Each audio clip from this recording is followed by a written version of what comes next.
नमस्कार। इस वक्त हम सिसोली में हैं, वही सिसोली जहां से देश के बड़े किसान नेता बाबा महेंद्र सिंह टिकैत निकले, वही सिसोली जो किसानों की सियासत का गढ़ है और हमेशा किसानों की चिंता को लेकर के यहां से बड़े आंदोलन होते रहे हैं। हमारे साथ इस वक्त बालियान खाप के चौधरी, भारतीय किसान यूनियन के अध्यक्ष चौधरी नरेश टिकैत जी हैं। टिकैत साहब, आपका हमारे चैनल पर स्वागत है। नमस्ते। नमस्ते। ठीक है जी, बढ़िया, धन्यवाद। आज चौधरी चरण सिंह, भारत रत्न चौधरी चरण सिंह, जिन्होंने किसानों के लिए बड़े काम किए, उनका जन्म दिवस है और सिसोली में कार्यक्रम भी है इसको लेकर के। तो चौधरी साहब, थोड़ा हमें ये बताइए, क्योंकि आप तो मिले होंगे चौधरी साहब से, मेरी उम्र तो उतनी नहीं है, मैंने उनको बहुत करीब से नहीं देखा काम करते हुए, आपने उनको देखा भी है और उनके जो काम है उनका जमीन पर असर भी आपने देखा। बिल्कुल। मैं तो बड़े चौधरी साहब तो बोला कैसा कह रहे थे भाई, कलयुग के अवतार थे चौधरी चरण सिंह जी। किसी जाति मजहब से ऊपर उठकर उन्होंने काम करा और आज सबके मन में उनके प्रति बड़ा सम्मान है। वैसे बड़ी अनदेखी हो रही उनकी, शायद मुझे लगे कोई प्रधानमंत्री शायद वहाँ दिल्ली भी ना गए हो किसान घाट पे, जब तक उनके शरीर पूरा होया 30 साल के करीब बोली होंगे, 30-32 साल। और कोई भी आदमी वहाँ से आज तक सबसे बड़ी तो दिक्कत यही है, कोई भी प्रधानमंत्री, भाई प्रधानमंत्री रहे में भी उनके उस पर भी 2 फूल किसी ने नहीं चढ़ाए, तो इसके लिए भी बड़ी दिक्कत सी हो रही सब भाई। और आज ये सिसोली में ये प्रोग्राम कर रहे नहीं, कहीं कोई ऐसा ज़्यादा बड़ा प्रोग्राम नहीं हो रहा, तो सरकार की भी अनदेखी है काफ़ी। और चौधरी चरण सिंह जी ने बहुत काम करे, किसानों का सम्मान उनके दिल में बहुत कूट कूट कर भरा था। कुछ काम बताइए, उनके कुछ काम गिनवाइए जिनका, आप चूंकि किसानों के बीच रहते हैं दिन रात, तो कौन से ऐसे बड़े काम हैं जिनसे किसानों की जिंदगी बदली? नहीं, मैं तो जी प्रधानमंत्री बने, शायद 6-7 महीने के लिए कुल ही बने थे मैं, और बड़ा अच्छा है जो किसानों के प्रति हुआ थी, गन्ने के रेट की बात है या कुछ और भी जो किसान समस्या थी, उन्हें आज याद कर रहे आदमी। जमींदारा खात्मे की बात थी, जो भूमिहीन किसान थे उन्हें जमीन मिल गई थी, जो बड़े बड़े हुए थे, तो एक लेक पालू का वो हुआ था ना, वो करा, कभी भी उन्होंने पीछे मुड़ कर नहीं देखा। और बस यही है बात, ठीक है जी, जैसा पहले समय को तो बहुत फर्क होगा। जैसे क्या क्या फर्क हो गया जी? फर्क तो यह है, आज की जो युवा पीढ़ी है इनका किसी भी तरफ को ध्यान नहीं। जो कोई हमारे बुजुर्ग रहे, अच्छे रहे, समाज हित की बात करी, समाज को जोड़ने का काम करा उन्होंने, आज उनकी बड़ी अनदेखी हो रही। और ये एक समाज को जोड़ने का काम नहीं कर रहे हैं। जो आज की युवा पीढ़ी है नशे के उस पर होगी ज़्यादा, और काम धंधा भी नहीं कर रहे। अपना जो खेती बाड़ी का हमारा पैसा है, पशुपालन का पैसा है, उससे भी बगल हटते जा रहे। और सबसे बड़ी तो बात यही होगी कि जो नशा है प्रवृत्ति है, तो छोड़ने के नहीं सही, युवा पीढ़ी को बर्बाद हो जाएगा मामला। भाई यही कहे जी, तो और क्या। आप चिंतित हैं इसको लेके, तो आप काम भी कर रहे होंगे, इस पे कुछ समझा रहे होंगे आप, जैसे चौधरी चरण सिंह भी समझाते थे, बाबा महेंद्र सिंह टिकैत भी अपने ज़माने में दहेज के खिलाफ उन्होंने अभियान चलाया, मृत्यु भोज के वो खिलाफ थे, बारात में 5 लोगों को ले जाने के वो हिमायती थे, तमाम कुरीतियों के खिलाफ उन्होंने अभियान चलाया। और चौधरी चरण सिंह भी अपने भाषणों में, बुजुर्ग बताते हैं कि वो 2-2 घंटे, 2.5 घंटे के भाषण देते थे। शिष्टाचार, सदाचार, ईमानदारी, शराब से दूर रहना। उनका किसी को पता चल गया कि उनका कैंडिडेट शराब पीता है तो उसको उन्होंने ऐलान कर दिया कि इसे हरा दो। सिगरेट पसंद नहीं करते थे, आप भी हुक्का तक भी नहीं पीते, आप भी स्मोकिंग नहीं करते। तो आप कोई समाज में इसके लिए कोई मुहिम छेड़ रहे हैं, उसका असर हो रहा है, नहीं हो रहा है?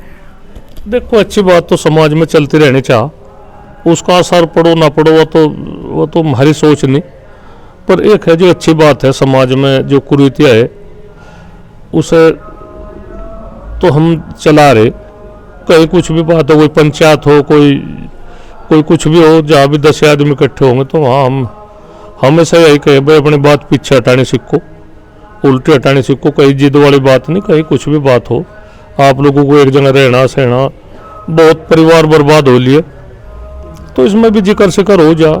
ऐसा काफ़ी सरकार की भी अनदेखी है, ऐसी बात नहीं है। सरकार भी जो कोई किसी पार्टी में है और उसका किसी गलत उसमें नाम आ गया तो उसे छुटाने की में करे उसके आदमी जो विधायक है या एमपी है, तो ऐसा नहीं चाहता करना। न्याय है, न्याय में तो समझौता नहीं होना चाहता, न्याय तो न्याय है। तो कितनी बात है, बहुत जो देहात है, देहात तो बिल्कुल बर्बाद होने के कगार पे है आज। और इस तरह अगर ये चलता रहा तो 5-7 साल में बहुत कुछ बिगड़ जाएगा। हमारी युवा पीढ़ी है, जमीन पे न लगाव नहीं रहा, प्यार नहीं रहा, और जमीन एक तो छोटे हुआ वो होगी, जमीन कमा रही बटेज में, तो उसे भी नहीं थाम रहे, उसे भी इस तरह का सोच रहे भाई सब बेच दे, कुछ भी काम कर लो। तो ये शुभ लक्षण नहीं है। जो हमारी देहाती परंपरा है, जो खेती बाड़ी हमारा पेशा है, हमारे हजारों साल तक हमारे बुजुर्ग इस काम को करते आ रहे, तो उसे नहीं छोड़ना चाहिए था, उसे करते रहना चाहिए। और समाज की जो एक देहातों की परंपरा है वो एक बनी रहे। शहरीकरण भी गांवों में होने लगा तो ये बड़े नुकसान का कारण है, ये नहीं चाहता। शहरीकरण बहुत नुकसान का वो है। शहर तो शहर ही है, शहर में कोई किसी को नहीं जानता, एक दूसरे को कोई अगर पड़ोस में नहीं जानता। तो यहाँ देहातों में नहीं इस तरह, देहातों में सब जाने, सबके दौरा आना जाना, सारी वह बातचीत। तो हम तो हमारा तो यही प्रचार प्रसार है भाई, देहात भी जिंदे रहे, जो हमारी बड़ों की परंपरा है, और शहरी नकल ना करे, और नशे तो दूर रहे, अपना काम धंधा जो कोई जिसका भी जो कुछ काम धंधा है। हमारी अगर नौकरी नहीं लगती बच्चों की तो कुछ नहीं बात है, हमारा खेती का तो धंधा है, अपना पशुपालन है, खेती का काम धंधा करो, और छोटे मोटे रोजगार गांव में बहुत मिल रहे। लड़ाई तो हम लड़ी रहे, लड़ाई तो हम किसानों की लड़ी रहे भाई, किसानों की यह दिक्कत है। वैसे आज खेती बड़े घाटे का सौदा हो रही। 1967 में 75 रुपये क्विंटल गेहूँ था, 40 पैसे लीटर डीजल था, तो 1 क्विंटल गेहूँ में हम 200 लीटर के करीब पेट्रोल खरीद लेते डीजल। और आज कितना होगा, आज मुझे लगे 25 लीटर होगा 1 क्विंटल गेहूँ में। तो ये बड़े नुकसान की बात है। जो महंगाई बढ़ रही तो वह किसान पे भी तो बढ़ाओ। ये ईंट है जो जिस तरह मकान बना रहे हम, 30 रुपए की 1000 ईंट वो थी, आज 5,500-6 हजार रुपए की 1000 ईंट आ रही, तो कितना नुकसान है। उसमें 1 क्विंटल गेहूँ उस समय 2500 ईंट आ जाती। तो महंगाई तो सबकी अच्छी बात है भाई, महंगाई तो कोई भी हो महंगाई का हिसाब लगाना चाहे, जो अगर किसान पे क्यों सारी वजह धरी जा, बहुत नुकसान है किसान को। पर फिर भी किसानों का बहुत बड़ा दिल है, ऐसी बात नहीं। हम राष्ट्र हित में कोई वो नहीं कतई बरतते, पर राष्ट्र हित में काम होने चाह। कहीं नेशनल हाईवे निकल रहे, ठीक है, अच्छे विकास की बात है, पर उनकी जो ज़मीन के रेट है में नहीं दिए जा रहे सही। हमारी ज़मीन जो सोने के भाव की ज़मीन है और कोडियों के भाव में ली जा रही, तो सारी बात है। तो हम सारे को कह रहे, एक वहाँ से नोएडा में इस तरह का आंदोलन हो रहा है, एक डल्लेवाल जी है में बैठे अनशन पे, तो क्यों नहीं सरकार सुननी। यहाँ भी बैठे हैं किसान भाजू कट के मुद्दे पे। हाँ, भाजू कट का वो है, ये नु कह रहे हम यहाँ से कट नहीं थे, हम कह नहीं भाई हमारी ज़मीन चली गई तो थोड़ा सा इस क्षेत्र का विकास ही तो हो जाएगा। और हम कोई कट का वो थोड़ा कर रहे भाई, हम नेशनल हाईवे को कुछ प्रभावित कर रहे, तो एक मतलब ऐसी मानसिकता होगी। हमने तो बुझा भी भाई क्या कारण है, तो हम कहने का नहीं कुछ भी नहीं, कोई ऐसी हमारे पे कोई ज़्यादा दिक्कत भी नहीं, दे देंगे हम कट। पर कहीं और अभी मांग होगी भाई, जहाँ जरूरत हो दो ना। ऐसा तो नहीं, चौड़ी सड़क है जब किसानों ने अपनी एक कीमती ज़मीन इसमें नेशनल हाईवे में दे दी, तो इन्हें भी तो कुछ फायदा होना चाहिए। ये तो थोड़ा इन देखो जाएंगे भाई ऊपर को गाड़ी जा रही है ऊंचाई पर को, उनको कोई फायदा तो क्षेत्र को फायदा तो होना चाहिए। तो बस यही है बात। और तो हमारे साथ वरिष्ठ पत्रकार राजेश शर्मा भी मौजूद हैं, तो ये भी आपसे कुछ सवाल करना चाहते हैं। राजेश भाई ठीक है, धन्यवाद शर्मा जी, बहुत बढ़िया। सर, जब पूर्व प्रधानमंत्री चौधरी चरण सिंह जी की डेथ हुई थी जी, तो उस दौर में चूंकि बड़े चौधरी साहब टिकैत साहब ने बहुत गुस्सा दिखाया था, क्योंकि उस समय की सरकारों ने राजघाट पे उनको स्थान नहीं दिया था। तो बड़ा मूवमेंट चलाया था कि भाई सबको तोड़ देंगे अगर वहाँ स्थान नहीं देंगे राजघाट में। तो आपको तो याद होगा उस समय, आप क्योंकि नौजवान होंगे, हमारे तो याद नहीं।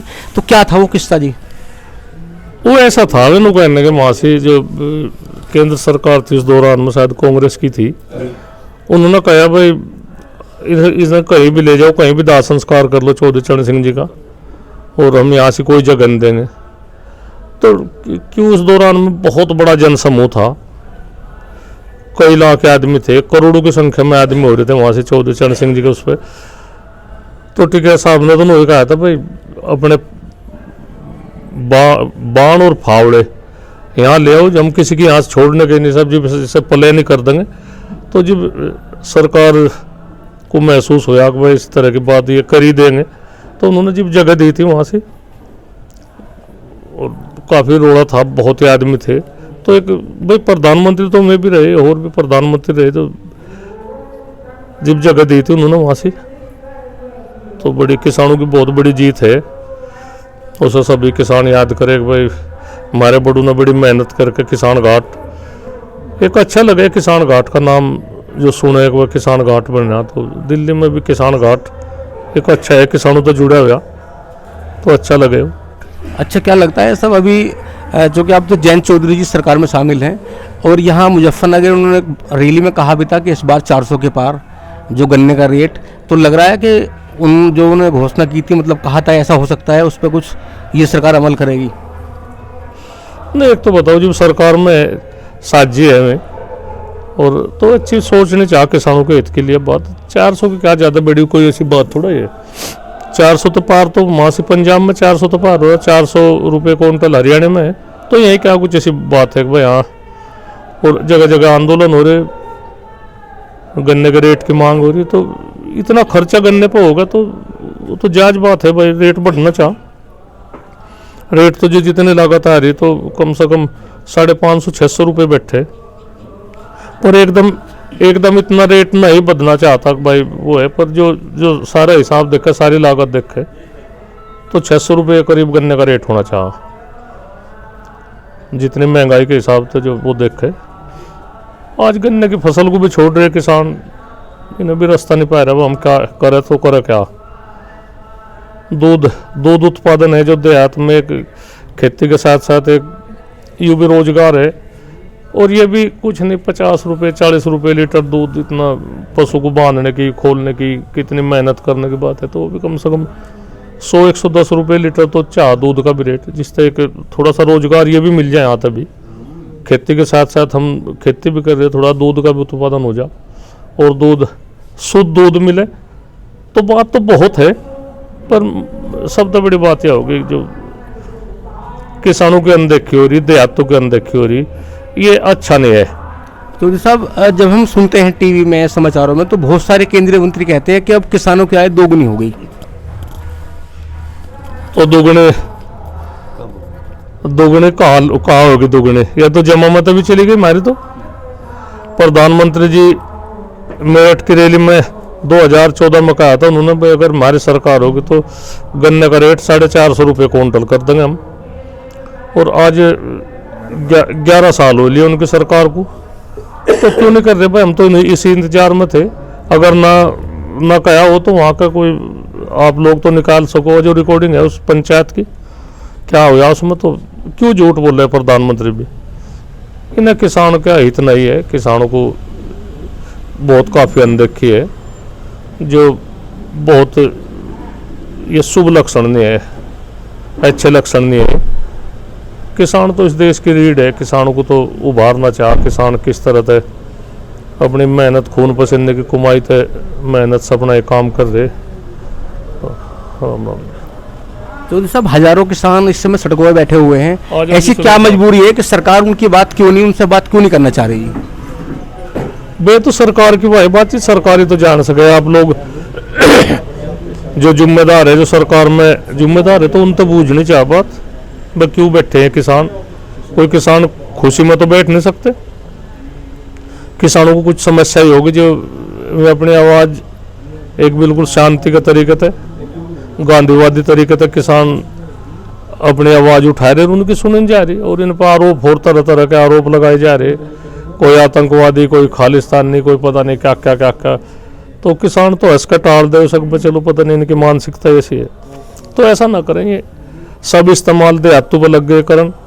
कुछ भी बात हो, अगर हाईवे की बात है तो हाईवे निकाल दिया, एक जगह 1 करोड़ रुपए का रेट है, एक जगह 10 लाख रुपए का रेट है। तो इतना भेदभाव क्यों कर रहे भाई? जो हाईवे है, हाईवे का तो जहाँ तक निकला और जहाँ खत्म हुआ सब एक रेट चाह वहाँ से। पर किसे सुना हम? जमीन है बड़ी ज़बरदस्ती, तो हमारी ज़मीन बहुत महंगी ज़मीन जिसे हम बिल्कुल भी नहीं दे सकते, और ये ज़बरदस्ती ले जा रही, तो क्या करे? ये शुभ लक्षण नहीं है इस देश के। जो किसान टूट जाएगा, देश टूट जाएगा। ठीक है, सरकार तो चलती रहे, आती रहे, जाती रहे, पर ये देश टूट जाएगा। देश किसानों को, आम जनता को एक यकीन नहीं रहने का, विश्वास नहीं रहने का। तो यही हो रही बात। इसमें काफ़ी परेशान है किसान, मजदूर भी परेशान है, व्यापारी भी परेशान है, छात्र भी परेशान है। कहीं पेपर लीक हो रहे, कहीं वो भर्ती है कि भाई अग्निवीर है 4 साल की नौकरी, तो पता नहीं क्या भद्दा मजाक बना रखा है। इस तरह की नहीं चाहती बात। एक अच्छे शासक की तरह तक काम करो और किसानों के साथ में वार्ता करो, बैठ कर बात करो। कितने स्टेट में उनकी सरकार है, तो सारी बात चाह होनी, ना कि उसे जबरदस्ती किसी भी आंदोलन को जबरदस्ती से दबाया जा। अभी जो संसद में एक प्रस्ताव आया, 1 नेशन 1 इलेक्शन, क्या ये प्रस्ताव सही है? नहीं, हम तो इसे सही नहीं मानते। इलेक्शन तो अपने समय पे होना चाह। ये थोड़ा, ये तो फिर एक बार इलेक्शन करके फिर कुछ भी कर लेंगे, पूरी 5 साल इनकी तानाशाही चलेगी। तो ऐसा नहीं चाहता, हम तो इसके विरोध में। इलेक्शन तो जो सा इलेक्शन जिस समय में आ रहा तो उसमें होना चाह अपना, ठीक है। ये तो फिर एक वही हो जाएगी बात, भाई हम तो बीच में इलेक्शन करवा नहीं सकते। तो 5 साल का समय बहुत कुछ कर देंगे, तो ऐसा नहीं चाहता। तो सब आज किसान भवन में क्या क्या प्रोग्राम है? यहाँ से चौधरी चरण सिंह जी की भी उन पर एक तो हमन का ही वो है, और रक्तदान का भी है, बच्चों का भी प्रोग्राम है। और इलाके में तो भी आदमी आ रहे, बहुत दूर दराज से आ रहे, बुलंदशहर से भी आ रहे, बाराबंकी से भी आ रहे, हापुड़ से भी आ रहे। तो बड़ा अच्छा वो है, एक याद हो जाए, ताज़ा याद हो जाए, और उसमें ठीक लगे। अच्छा प्रोग्राम है। हमसे बात करने के लिए टिकैत साहब आपका बहुत बहुत धन्यवाद। ये चौधरी नरेश टिकैत साहब थे, जिन्होंने किसानों के सारे सवालों पर बात की, और उनकी चिंताएं बड़ी हैं इस समय। जिस तरह से जोत का आकार छोटा हो रहा है, परिवार बट रहे हैं, जिस तरह से सामाजिक कुरीतियां बड़ी हो रही हैं, जिन सवालों पर चौधरी चरण सिंह बात करते थे, किसानों के मसीहा भारत रत्न चौधरी चरण सिंह, जिन सवालों पर चौधरी महेंद्र सिंह टिकैत बात करते थे, वो बहुत सारे सवाल आज भी समाज में और ज्वलंत ढंग से मौजूद हैं। हमारे चैनल को देखते रहिएगा, सब्सक्राइब कीजिएगा, बेल आइकन प्रेस कर दीजिएगा, नोटिफिकेशंस ऑन कर दीजिएगा। धन्यवाद, नमस्कार।